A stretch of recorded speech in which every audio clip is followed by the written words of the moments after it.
Hi, it's Mark from Top Local. We're here with Bernie Pawlik, Pawlik Automotive Pawlik Automotive in Vancouver, Vancouver's best auto service experience. I really conflated that one. How you doing, Bernie? I'm doing pretty good.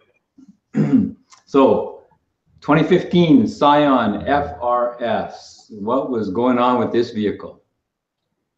This vehicle had some electrical issues. Now, you might wonder, it's a 2015, and I'll just tell you that it had less than 30,000 kilometers, so why would an independent auto repair shop be repairing electrical issues on a vehicle that's only 2 years old that is still covered by warranty? And the answer is that the owner put in aftermarket lights, LED lights all around the vehicle, and it kept blowing fuses. Whenever you turn the park and taillights on, the fuse would pop. So that's what was going on with this vehicle. And so once you install aftermarket parts, your warranty is not valid for that particular issue. Of course, the engine warranty is still valid, but the electrical system would be, you know, at your own. Now it's your own thing. So what did you find? Well, what we found, it was a rather lengthy diagnosis, and I'll just explain a few of the procedures before I talk about findings. So, of course, testing, we verify, yes, the fuse is blowing. We then went to isolate there's tail lights, front lights. We went to isolate all the different parts of the lighting system. And we unhooked the lights. We tested them all individually. They're all working, and found there's no power drains. When we went to power up the whole circuit, of course, it was overloaded. So through a long, lengthy process, we found that there were some side marker lights that had been installed. Someone had soldered some wiring joints together and didn't tape the joints properly, so the wires were touching each other. I mean, it's great that they use solder because that's something we always recommend, and so that's a good job. But not taping them and insulating them properly caused this whole problem, and several $100s worth of repair for the customer. So I'll just share a few photos here. So what we've got, here's our car. 2015, nice cars. The owner did a few modifications, suspension, and so they're nice cars right from the factory, but with a few modifications worked really well. This is the aftermarket LED tail light. This is the side marker light, held on by tape, by the way, because it doesn't fit properly. These are some of the other LED bulbs. We actually eliminated these because this the upper ones are little 194 equivalents for the license plate lights. One wasn't working properly. The front ones only work as turn signals and not park lights as they're supposed to. And here we finally get to our bad solder joint. So this right here, it's a bit of blow up, not super sharp. And you can see these are the wires that have been soldered onto the original wiring harness for the side marker lights. And what I found when I took it apart, there was tape wrapped around it, but these two wires had actually touched together, so the taping job was improper.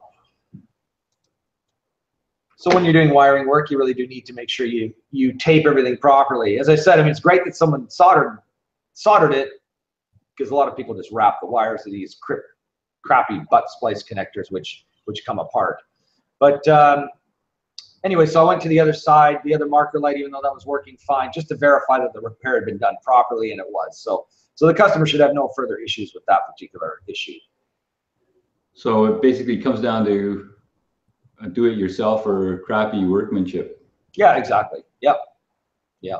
We also take the time when we do work in our shop to solder wiring connections. There's some times where you can't do it, but 99% of the time you can.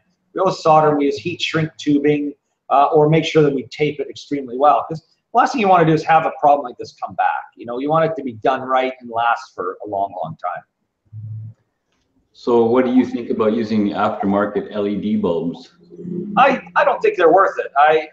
You know, in this case, this whole thing created a lot of issues for the customer. Is there any advantage over this versus the bulbs that came in the car?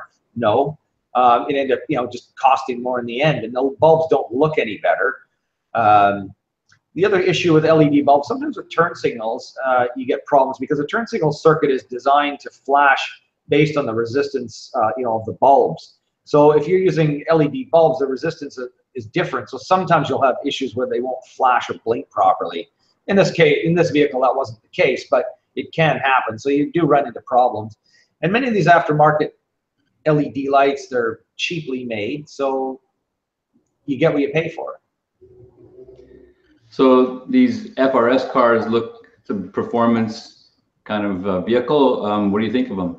They're pretty cool. They're neat. They're a neat venture. It's actually a joint venture between Toyota and Subaru. The car's actually built by Subaru, but they took a Subaru Boxer engine, a 2-liter engine, and they used a Toyota fuel injection system. It's a dual injection system, direct and port injection.